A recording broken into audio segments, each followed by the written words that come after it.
classes, and let us continue our lesson, the cell. So in the previous classes we have learned the structure of cell.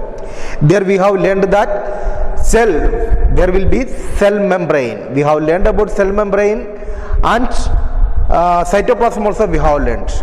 Now it is a time to study about nucleus.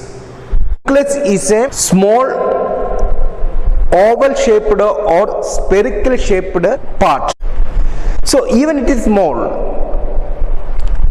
it controls all the activities of the cell. Nucleus controls all the activities of the cell. And in the case of animal cell, nucleus is present in the center of the cell. Note it. In the case of animal cell, nucleus is present in the center of the cell. But what about plant cell? In plant cell, it is shifted towards a side. It is not at the center, but it is shifted towards a side. Why it is shifted towards a side?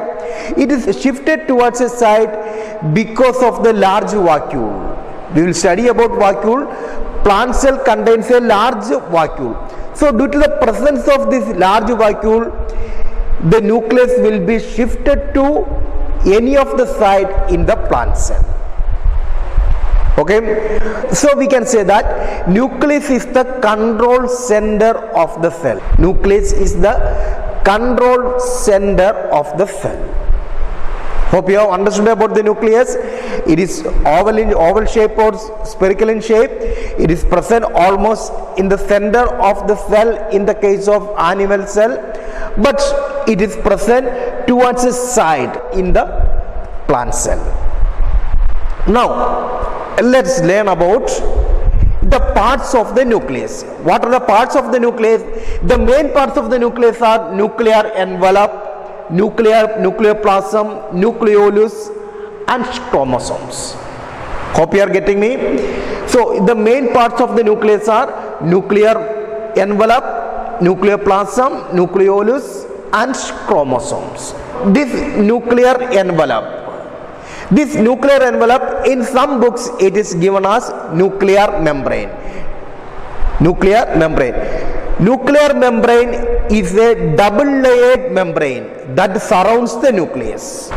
So the double layered membrane present in the nucleus is known as nuclear membrane or nuclear envelope. So this nuclear envelope or nuclear membrane allows the passage of materials in and out of the nucleus. Now let's learn about nucleoplasm. What is nucleoplasm? Nucleoplasm is a thick fluid present in the nucleus. There is a thick fluid is present in the nucleus that is known as nucleoplasm. And now we can learn about nucleolus. Nucleolus is the spherical body present in the nucleoplasm. Do you get me? Nucleolus is the spherical body present in the nucleus. So it contains ribonucleic acid. What does it contain? It contains ribonucleic acid or RNA, which is required for the production of proteins. It contains ribonucleic acid needed for the production of proteins. Next, we can study about chromosomes. There are so many thread-like structures are present in the nucleus. Okay, these thread-like structures are known as chromosomes. There will be large number of thread-like structures are present in the nucleus, and they are known as chromosomes. Remember, these chromosomes are visible only during the cell division of a cell. Chromosomes are present in the cell as chromatin. They are present in the cell as chromatin threads. So during the time of cell division, chromosomes are visible. Now let us learn what is the composition of the chromosomes. What is the composition of the chromosome? Chromosomes consist of deoxyribonucleic acid. What does it contain? It contains deoxyribonucleic acid or DNA and protein. What does it contains? Deoxyribonucleic acid and proteins. So this DNA contains genetic units called genes. DNA is the hereditary material. What is the hereditary material? In the cell, DNA is the hereditary material and it is organized into genes. This DNA again we can organize into genes. Cell, nucleus, chromosomes, DNA, genes.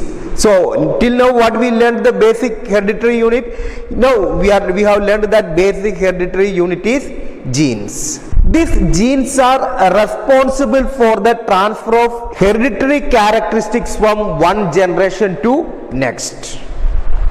So through the genes only the hereditary characteristics transfer from one generation to another generation. Hope you have understood. So you may be looking like your father or mother. You resemble to your father or mother. So what is the reason for that? So I said that you resemble to your father or mother.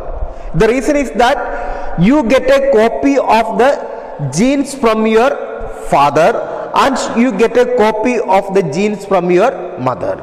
So this is the reason that you show the hereditary characteristics of your mother and father. Hope you got me. And here you have to note that we have given a detailed structure of the nucleus. We have given a detailed structure of the nucleus. So there will be nuclear envelope, nucleoplasm, nucleolus, chromosomes, everything we said. So this type of nucleus, that means a well-defined nucleus or a true nucleus is present only in eukaryotes. Where are they present?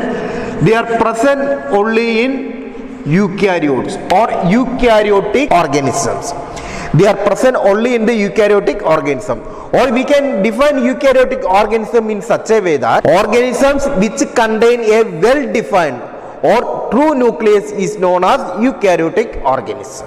So now what is prokaryotic organism? Organism which do not contain a true nucleus or well-defined nucleus. That is known as prokaryotic organisms. Hope you got me. They are known as prokaryotic organism. Overall lower organism, they belongs to the category of prokaryotic animals or prokaryotes. So example, bacteria.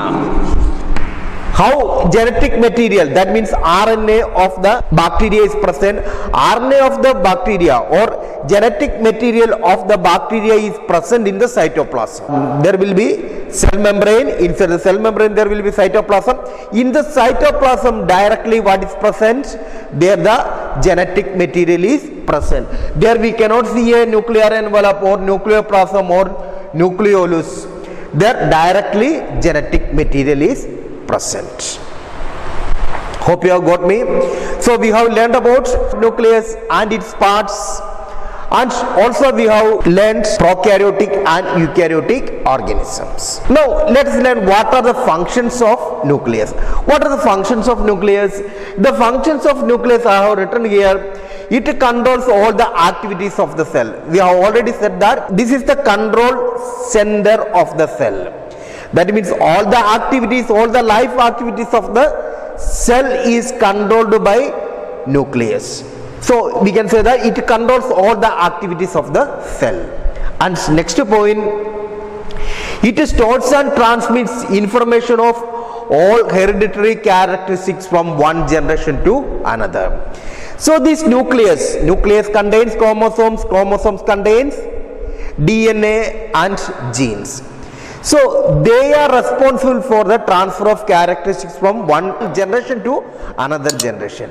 So we can say that they transmits, nucleus help in the transmission of hereditary characteristics from one generation to another.